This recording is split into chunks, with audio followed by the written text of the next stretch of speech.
I'm going to give you guys a little recap of what we've done so far in our Social Skills for Life class for teens and university students. So we're 4 out of 8 weeks in, and I'm just so excited about the changes I see happening in the kids, so I'm going to tell you about it. The first week we taught them, of course, acknowledgments and how do you make people feel seen in conversations. And so they were going to the teacher who they thought didn't like them, or the girl who was mean to them at school, or just their parents, whoever it was. And they were giving acknowledgments in conversation, making the people they were talking to feel seen. And just doors were opening to whole new conversations that were a lot richer and more fun. They didn't know how to open before. And then the second week, we started talking about how to connect your head and your heart. And as woo as that sounds, there's amazing science behind this. And it comes down to polyvagal theory in one sense, and whether in parasympathetic or sympathetic nervous system responses.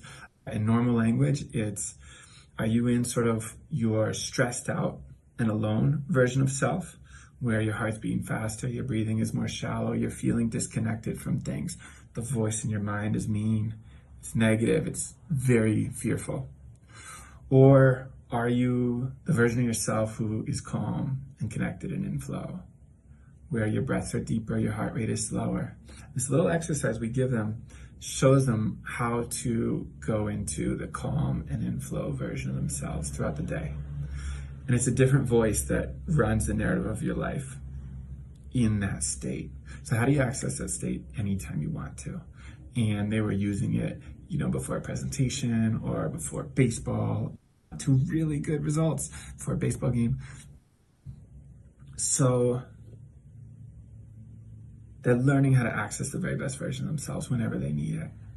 And then from there, we went into social courage and this wonderful little book called Go for No, which is basically showing that if you're not getting rejected or ignored or turned down or failing, you're not going for what you want, because that's part of the process.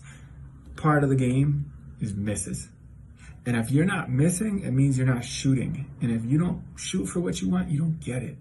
And so we're just reframing their entire relationship to courage and going for it around whatever it is that they want. And what this does is it starts to allow you to embrace and step into the full uniqueness of who each of us is, and how to break free from the chains of worrying about what other people are thinking. And one of our students came back this week and just had a bunch of cool little stories where he just went for it in situations where he would have been afraid to in the past. And the results were amazing. And what happens is 60% of the time, life says yes to you when you go for it. But our heads are so fearful that they basically imagine the worst possible thing that could happen, and they give that a 60% likelihood of happening. And it's a lie. And so they're starting to live the experience of breaking through that lie and discovering what's actually true, which is life is ready to say yes to you when you go for what you want, way more than you ever would have guessed. And it's really the only way to be, one could argue. So we've also gotten a look at the conversation that they've been having with themselves about themselves. And if they've been coming from that stressed and alone version of themselves, then the inner narrative is so negative and it destroys self-confidence.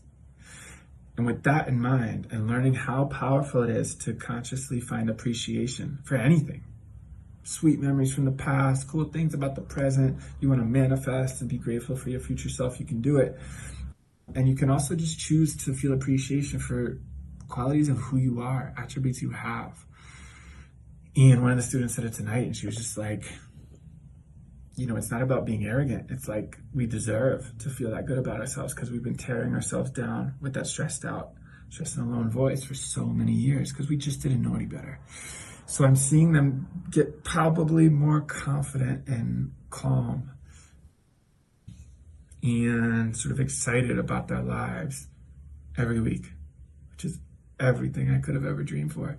So if you know a human who would benefit from this, let me know. And if you know a teenager or university age student, early 20s works too, who'd want to be a part of the next version of this class, you let me know. And if you made it this far, thank you so much. Catch you next time.